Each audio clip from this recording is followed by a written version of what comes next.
Welcome to only IAS. स्वागत है आप सभी लोगों का प्रीलिम बूस्टर न्यूज डिस्कशन में। आज है 3 फरवरी 2022।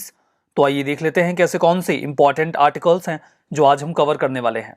आगे बढ़ने से पहले ये जानकारी है तेजस के बारे में, जिसके जरिए आप अपनी प्रीलिम्स की यूपीएससी की तैयारी कर सकते हैं। 250 से अधिक घंटों का लेक्चर होगा, 15 फुल लेंथ टेस्ट होंगे और होगी डेडिकेटेड मेंटरशिप।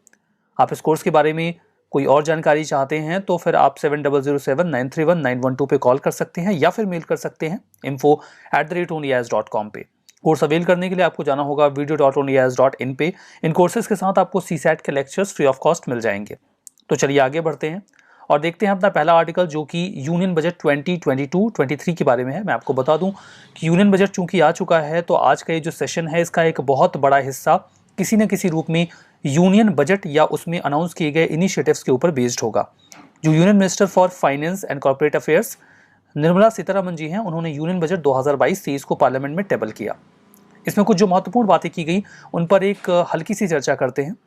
इंडिया का जो इकोनॉमिक ग्रोथ है उसे एस्टिमेट किया गया है 9.2% के लिए, और ये लार्ज इकोनॉमीज में सबसे ज़्यादा है। कोविड-19 के बाद सभी देश रिकवरी मोड में है, धीमे धीमे चीज़ें बेहतर हो रही हैं। इन दैट केस 9.2% की रिकवरी ग्रोथ अगर एस्टिमेट की जा रही है तो हम इसे एक पॉजिटिव कह सकते हैं। 60 लाख न्यू जॉब्स के क्रिएट किए जाने की संभावना है। मैं आपको बता दूं कि ये नंबर्स ओवरऑल नहीं है। 60 लाख न्यू जॉब्स क्रिएट किए जाने की जो बात की गई है वो प्रोडक्टिविटी लिंक्ड इंसेंटिव स्कीम जो सरकार ने 14 सेक्टर्स के लिए लॉन्च की है उसके तहत किए जाने की बात की गई है। पीएलआई स्कीम जो है, जिसमें अगर कोई एंटिटी अपने प्रोडक्शन को बढ़ाती है तो उसके बढ़ाए हुए प्रोडक्शन पे, जो एग्जिस्टिंग है उस पे नहीं, 4 से 12% का इंसेंटिव सरकार दे देती है।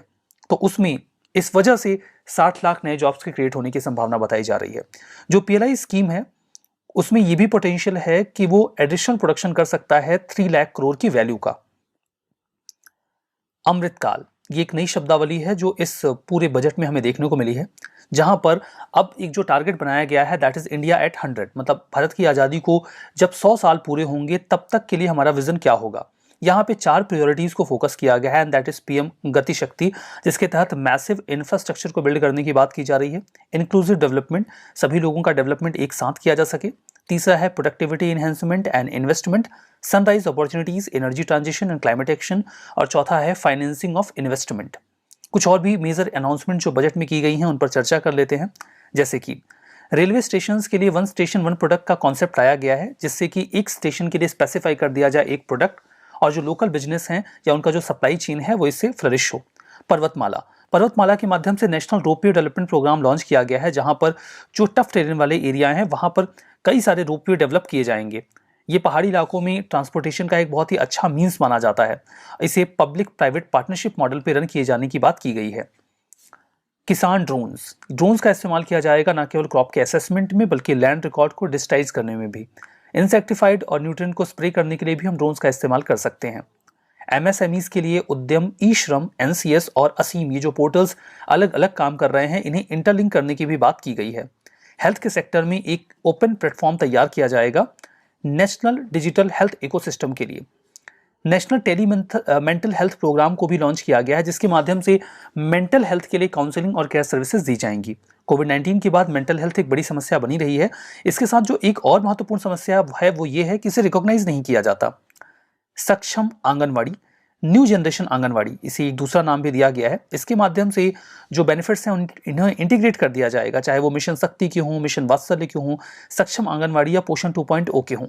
वाइब्रेंट विलेज प्रोग्राम, इसके माध्यम से जो बॉर्डर विलेजेस हैं जहां पर पॉपुलेशन बहुत कम है, कनेक्टिविटी की कमी है, लोग उन एरियाज में रहना पसंद नहीं करते, उन एरियाज को डेवलप किया जाएगा ताकि वहाँ के गांव विकसित हों, लोग वहाँ पर रहें। मैं आपको बता दूं कि बॉर्डर एरिया के गांव बहुत इंपॉर्टेंट होते हैं, वो फ्रंट लाइन पे इंफॉर्मेशन डिसेमिनेट करने का काम करते हैं। इसीलिए चाइना अक्सर बहुत इंटरेस्टेड होता है बॉर्डर एरिया में गांवों के डेवलपमेंट को लेकर, जबकि इंडिया इस ओर बहुत ही कम ध्यान देता है। तो यूनियन बजट में इस बात को फोकस में रखा गया है, ये एक पॉजिटिव बात है। बाकी इकोनॉमी के फ्रंट पे जो टैक्स स्लैब्स हैं इनकम टैक्स के, उनमें कोई बदलाव नहीं किया गया है। दैट इज द रीजन कि जो मिडिल इनकम ग्रुप है वो काफ़ी ज़्यादा नाराज़ है सरकार से कि उनके लिए कुछ भी नहीं किया गया है, जबकि कोविड-19 के बाद जो इनकम की प्रॉब्लम है वो लगभग सभी इनकम ग्रुप्स में रही है। तो ये कुछ यूनियन बजट की हाइलाइट्स हैं। कुछ और भी बातें यूनियन बजट से रिलेटेड ही अभी आपको और भी मिलेंगी। तो चलिए आगे बढ़ते हैं नेक्स्ट आर्टिकल पे, जो कि नल से जल योजना के बारे में है। इस योजना के लिए 60,000 करोड़ के एलोकेशन की बात की गई है, जिसके तहत 3.8 करोड़ हाउस होल्ड को कवर किया जाएगा 2022-23 में अंडर हर जल नल से जल स्कीम। इस स्कीम को 2019 में लॉन्च किया गया था और इसकी नोडल एजेंसी है मिनिस्ट्री ऑफ जल शक्ति। इसके माध्यम से हम 2024 तक सभी रूरल होम्स में पाइप्ड ड्रिंकिंग वाटर पहुंचाने की प्लानिंग कर रहे हैं। ये गवर्नमेंट का जो जल जीवन मिशन है उसका एक इंपॉर्टेंट कंपोनेंट है। इसे कैसे इंप्लीमेंट किया जा रहा है? इसे इंप्लीमेंट करने के लिए एक बहुत ही यूनिक सी टेक्निक इस्तेमाल की गई है, यूनिक मॉडल है, दैट इज पानी समिति। जो भी पानी दिया जाएगा उसके लिए विलेजर्स को कुछ पे करना होगा, लेकिन वो क्या और कैसे पे करेंगे ये कोई सरकार डिसाइड नहीं करेगी, बल्कि ये पानी समितियां डिसाइड करेंगी, जिसे आप वाटर कमेटी बोल सकते हैं। वाटर कमेटी में विलेजर्स ही होंगे जो डिसाइड करेंगे कि जो पानी वो कंज्यूम कर रहे हैं उसके लिए उन्हें कितना पे करना चाहिए।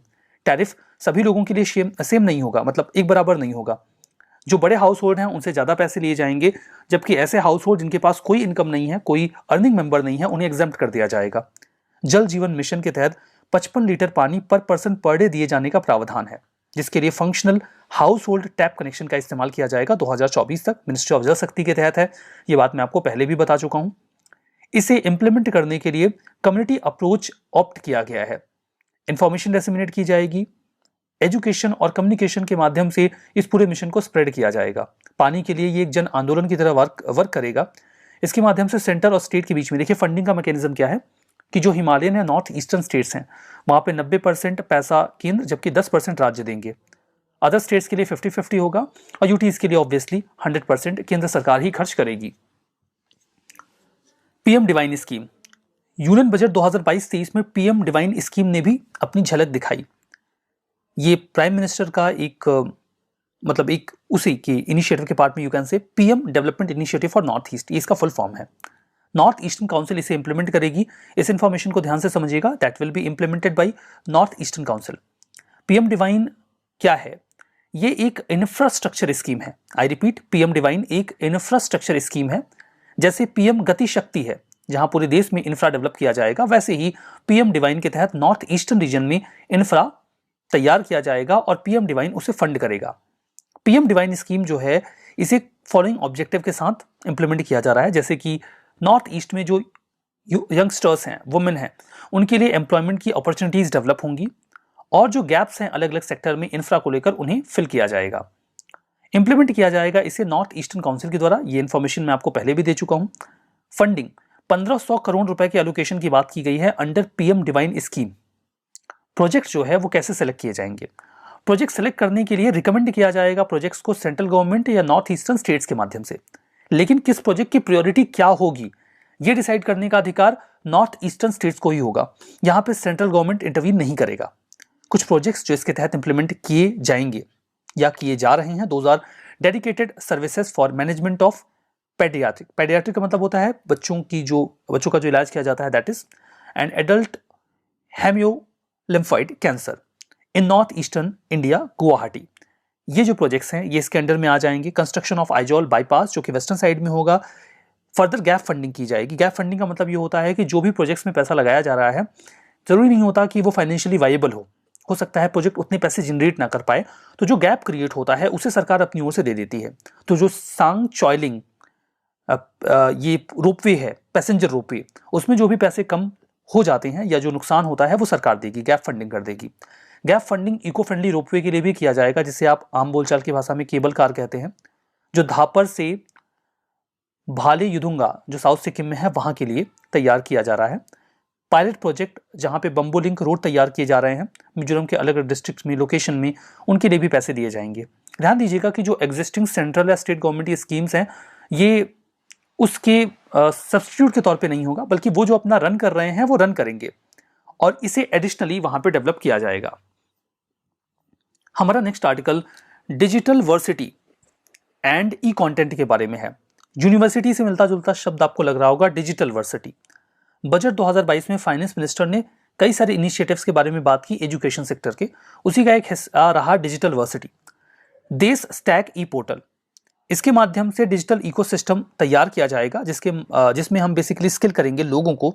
उनके पास कोई स्किल है तो रीस्किल करेंगे या फिर अपस्किल करेंगे, ऑनलाइन ट्रेनिंग देंगे एजुकेशन सेक्टर में। डिजिटल यूनिवर्सिटी को स्टैब्लिश करने की बात की गई है जिससे कि world class quality universal education students को मिल सके, पर्सनलाइज एक्सपीरियंस वो कर सकें अलग अलग लैंग्वेजेस में। फर्दर वर्चुअल लैब्स को स्टैब्लिश करने की बात की गई है। 750 वर्चुअल लैब्स होंगे science and mathematics related. 75 E labs होंगे जहां पर हम सिमुलेटेड टेक्निक का इस्तेमाल करके जो भी एक्सपेरिमेंट है उन्हें कंडक्ट करेंगे। वर्ल्ड क्लास फॉरेन यूनिवर्सिटीज और इंस्टीट्यूशंस को अलाउ किया जाएगा कि वो गिफ्ट सिटी में आए जो गुजरात में है और वहां पर अपने कोर्सेज को ऑफर करें जो financial management, fintech, science tech, engineering and mathematics related हो सकते हैं। 1 क्लास 1 टीवी चैनल प्रोग्राम, जिसे इसके पहले तक 12 टीवी चैनल्स के लिए लागू किया गया था, जो 1 से 12 तक की अलग अलग क्लासेस देते थे। एक चैनल पे एक क्लास की जो कक्षाएं होती थी वो हुआ करती थी, अब उन्हें 200 टीवी चैनल्स तक एक्सपेंड किया जा रहा है। टीचर्स को इनकरेज किया जाएगा कि वो क्वालिटी ई कंटेंट डेवलप करें अलग अलग सब्जेक्ट के लिए और स्टूडेंट उन्हें एक्सेस कर पाएं जिससे उन्हें उसका फायदा मिले। बजट में ये भी कहा गया कि अब देखिए ये नेक्स्ट आर्टिकल है, जैसे कि मैंने कहा कि ये पूरा जो आज का आर्टिकल है उसका एक बहुत बड़ा हिस्सा बजट के ऊपर ही चला जाएगा। तो बजट में कहा गया कि हम नया SEZ लॉ लेकर आएंगे। SEZ का यहाँ पे फुल फॉर्म है स्पेशल इकोनॉमिक जोन। इसके लिए कानून है special economic zone act 2006। You can see कि ये कानून अब 4, 10 और 2 हो जाएगा, टोटल 16 साल पुराना हो चुका है। तो नए कानून की आवश्यकता महसूस हो रही है। इस कानून का एक ओवरव्यू मैं आपको देता हूं। 2006 में इस कानून को लाया गया था जिसके माध्यम से स्पेशल इकोनॉमिक जोन्स बनाए गए। स्पेशल इकोनॉमिक जोन बेसिकली एक ऐसी टेरिटरी होती है जहां पर इकोनॉमिक रेगुलेशंस अलग होते हैं बाकी देश के हिस्सों से। इसे एक्सपोर्ट हब बनाने की कोशिश की जाती है and that is the reason कि यहां पे लगने वाली कंपनीज को बहुत सारे इंसेंटिव्स दिए जाते हैं। इंसेंटिव्स कुछ इस तरीके से हो सकते हैं कि इस हिस्से से जो भी एक्सपोर्ट हो रहा है इनिशियल 5 ईयर तक उनमें कोई भी टैक्स नहीं लगाया जाता। आगे के 5 सालों में वो टैक्स महज 50% होता है बाकी हिस्सों की तुलना में। यद्यपि जब ये SEZ का कॉन्सेप्ट आया तो ये काफी प्राइम रहा, लेकिन धीमे धीमे इसकी जो शाइन है वो गिरती चली गई क्योंकि एक नया कॉन्सेप्ट लाया गया that is MAT, minimum alternate tax, जिसमें यह कहा गया कि जहां कोई भी टैक्स नहीं लगेगा वहां कम से कम मैट तो लगेगा ही लगेगा। तो इस वजह से जो SEZ था वो अपनी रिलेवेंसी खोने लगा। फर्दर ये कानून काफी पुराना हो गया है, जैसे टोल यू कि 16 साल पहले का ये कानून है, तो इसमें कुछ न कुछ बदलाव की आवश्यकता तो है ही। जो नया लॉ आएगा उसमें क्या होगा? नया लॉ में बेसिकली स्टेट्स के पार्टिसिपेशन को बढ़ाने की बात की जा रही है ताकि वो जो डेवलपमेंट है एंटरप्राइज का या सर्विस हब का उसका हिस्सा बन सके। फर्दर जो वर्तमान में एग्जिस्टिंग नए इंडस्ट्रियल इनक्लेव्स हैं उन्हें भी इसका हिस्सा बनाने की बात की जा रही है ताकि एक्सपोर्ट इंडिया का और ज्यादा कॉम्पिटिटिव बन सके। हमारा नेक्स्ट आर्टिकल डिजिटल रुपी के बारे में है। सेंट्रल बैंक ने अभी हाल ही में digital currency, central bank digital currency यानी कि CBDC को अनाउंस किया। इसे भी हमारे बजट के हिस्से के तौर पे अनाउंस किया गया। डिजिटल करेंसी या फिर क्रिप्टो करेंसी को लेकर दुनिया भर में तरह तरह के जो डिजिटल एसेट्स हैं वो हमें देखने को मिलते हैं, लेकिन चूंकि ये डिसेंट्रलाइज होते हैं और इनके पीछे कोई लीगल बैकिंग नहीं होती, दैट्स वाई लोग अक्सर सशंकित रहते हैं कि कहीं इसमें उन्हें नुकसान ना हो जाए। फर्दर ऐसे भी माना जाता है कि जो क्रिप्टो करेंसीज हैं या डिजिटल एसेट्स हैं इनका इस्तेमाल इलीगल तरीके से पैसे को ट्रांसफर करने में या फिर आर्म्स को, टेरर को फंड करने में भी किया जाता रहा है। इंडिया में जो इस प्रकार की करेंसीज हैं वो बहुत ज़्यादा प्रोमिनेंट ना बन जाएं, इसीलिए सेंट्रल बैंक अपनी खुद की डिजिटल करेंसी लेकर आ रहा है जिसे आप डिजिटल रुपी कह सकते हैं। जो डिजिटल रुपी होगा ये फिएट करेंसी होगा, जैसे कि बाकी की क्रिप्टो करेंसी के पीछे कोई लीगल बैकिंग नहीं होती, इसका ऐसा नहीं होगा। इसके पीछे सेंट्रल बैंक की बैकिंग होगी जैसे वर्तमान में आपके 500 या 2000 के नोट के पीछे होती है। बस मामला इतना होगा कि इसके लिए कोई पेपर प्रिंट नहीं किया जाएगा, बल्कि ये काइंड ऑफ इलेक्ट्रॉनिक टोकन्स होंगे जो सीधे आपके अकाउंट में होंगे और उन्हें आप किसी अन्य व्यक्ति के अकाउंट में भेज के उनके साथ ट्रांजैक्शन कर सकते हैं। चूंकि इनके पीछे गवर्नमेंट बैकिंग होगी तो आप इस पर पूरा भरोसा कर सकते हैं और इसमें आपको कोई नुकसान नहीं होगा। इसमें भी बाकी की क्रिप्टो करेंसी की तरह ही ब्लॉकचेन टेक्नोलॉजी का इस्तेमाल किया जाएगा। अच्छी बात रही कि फाइनेंस बिल 2022 में क्रिप्टो एसेट को डिफाइन किया गया। जो डेफिनेशन दी गई उसमें यह कहा गया कि कोई भी इंफॉर्मेशन, कोड, नंबर या फिर टोकन जिसे क्रिप्टोग्राफिक मींस से तैयार किया गया हो, जिसका कोई डिजिटल रिप्रेजेंटेशन हो, जिसे ट्रांसफर किया जा सकता हो, स्टोर किया जा सकता हो, ट्रेड किया जा सकता हो, वो भी इलेक्ट्रॉनिकली, हम उसे कहेंगे virtual digital asset. Further crypto asset जो एग्जिस्टिंग इंडिया में है उन पर जो भी ट्रांजैक्शन होता है उसमें व्यक्ति जो इस ट्रांजैक्शन में इन्वॉल्व है उसे जो भी प्रॉफिट होगा उसका 30% उसे गवर्नमेंट को टैक्स के रूप में देना होगा। वैसे तो डिजिटल करेंसी को या क्रिप्टो एसेट्स को अभी तक सरकार ने लीगली एक्सेप्ट नहीं किया है, लेकिन उन्होंने इस पर टैक्स इंपोज कर दिया है। टैक्स इंपोज करने के बाद माना जा रहा है कि सरकार ने एक तरीके से इन्हें भारत में बैकडोर एंट्री दे दी है, मतलब कुल मिला के एंट्री दे ही दी गई है कि ठीक है आप खरीद बेच सकते हैं और जो भी फायदा होता है आप उसका 30% सरकार को दीजिए। हमारा next article Greater Mekong region के बारे में है। World Wildlife Fund report ने ग्रेटर मेकोंग रीजन को हाईलाइट किया और ये कहा कि यहाँ के रिच बायोडाइवर्सिटी एंड हैबिटेट को बचाने की जरूरत है। मैं आपको बता दूं कि इस रीजन में आते हैं टोटल 6 देश। इन 6 देशों के नाम हैं, मतलब चाइना का कुछ हिस्सा आता है, पूरा नहीं, म्यांमार, लाओपीडियार, लाओस कह सकते हैं आप इसे, थाईलैंड, कंबोडिया और वियतनाम। ये बायोडाइवर्सिटी हॉटस्पॉट है, मतलब रिच बायोडाइवर्सिटी वाला रीजन है, जहां पे आपको टाइगर्स, एशियन एलिफेंट्स, साओला और थाउजेंड्स ऑफ अदर स्पीसीज मिल जाएंगी। साओला के बारे में आपको बताना चाहूंगा। साओला एक बहुत ही एक्सट्रीमली रेयर एनिमल है, जिसे कई बार एशियन यूनिकॉर्न या फिर स्पिंडल हॉर्न कहा जाता है। ये कुछ ऐसा दिखता है, देखिए इस इमेज में, यहां पर देखिए, ये कुछ ऐसा दिखता है। ये region rice bowl of Asia के नाम से पुकारा जाता है। मेकोंग रिवर की वजह से यहाँ पे राइस का प्रोडक्शन काफी बढ़िया होता है। देखिए अभी उन्होंने 224 न्यू स्पीसीज की लिस्ट बनाई, जिसमें मेकोंग रीजन से केवल एक स्पीसीज का नाम लिया गया, दैट इज पोपा लंगूर। पोपा लंगूर जो हिल साइड्स हैं एक्सटिंक्ट माउंट पोपा वोल्केनो के म्यांमार में, उसके आसपास देखे जाते हैं। इस लंगूर को घोंसली मंकी भी कहा जाता है, क्योंकि ये बंदर देखकर आपको प्राइमा फेसिया डरावना लग सकता है। व्हाइट बाल, ब्राउन कलर और फर्दर आंखों के सामने एक काले रंग का सर्किल। अंधेरे में देखकर हो सकता है आप डर जाएं। खैर, ये एक जीव है और डरने की बात नहीं है, लेकिन फिर भी इसे घोंसली मंकी कहा जाता है। IUCN रेड लिस्ट में इन्हें क्रिटिकली इंडेंजर्ड स्पीसीज के रूप में रिकॉग्नाइज किया गया है। रिवीजन करते हैं। नल से जल योजना, इसका उद्देश्य पाइप ड्रिंकिंग वाटर देना है हर रूरल हाउस होल्ड को 2024 तक। That's true. PM divine scheme, इसे department of promotion for industry and internal trade, इसके द्वारा इंप्लीमेंट किया जाएगा। हमने इस आर्टिकल में पढ़ा था कि जो डिवाइन स्कीम है, इसे इंप्लीमेंट किया जाएगा नॉर्थ ईस्टर्न काउंसिल के द्वारा। इस हिसाब से ये स्टेटमेंट गलत हो जाता है। देश स्टैक ई पोर्टल इस सिटीजन को स्किल, रीस्किल एंड अपस्किल करेगा। That's true. Special economic zone, इसमें 100% टैक्स एग्जम्पशन दिया जाता है फर्स्ट 10 ईयर्स तक। ये गलत है, पहले 5 सालों तक। ग्रेटर मेकोंग रीजन 6 देश आते हैं, इंडिया पहले ही गलत हो गया, इंडिया नहीं आता। बाकी चाइना, म्यांमार, ये सारे देश आते हैं, तो ये भी गलत हो गया। आज का सेशन यहीं पे समाप्त करते हैं। बहुत बहुत धन्यवाद।